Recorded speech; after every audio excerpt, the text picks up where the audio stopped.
Po pret për të kaluar rrugën në vendin që është i dedikuar për të, por në vend të kësaj, drejtuesit e makinave vazhdojnë rrugën sikur para tyre të mos ekzistonin vijat e bardha dhe një person duke pritur në këto temperatura të larta.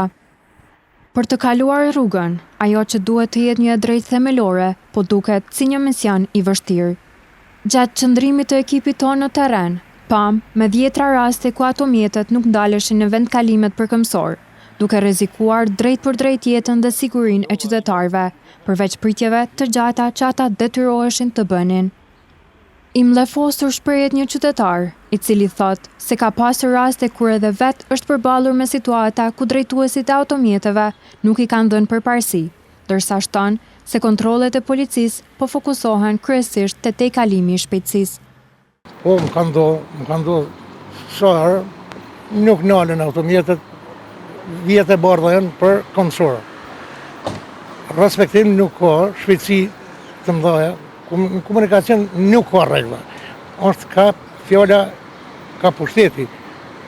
Nuk janë kaj respektojnë vetëm shpejtësinë edhe s'po di çu më ta shpjegoj masi. Ato janë vijat komsorëve, duhet më nal kerrat. Por problemi nuk ndalet vetëm te mos respektimi vijave të bardha nga drejtuesit e automjeteve. Edhe këmsorët shpesh rrezikojnë jetën e tyre duke kaluar rrugën në vende ku nuk ka vendkalim të shënuar, edhe pse vijat e bardha janë vetëm disa hapa më tutje. Ajo është gabimi më i madh i këtij populli, që neve na gutet shqiptarëve. Për çdo asi kem qef më shpejt mi kryj punën tona.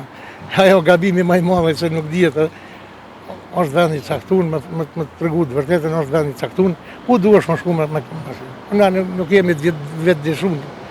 Siguria në trafik kërkon përgjegjësi nga të gjithë.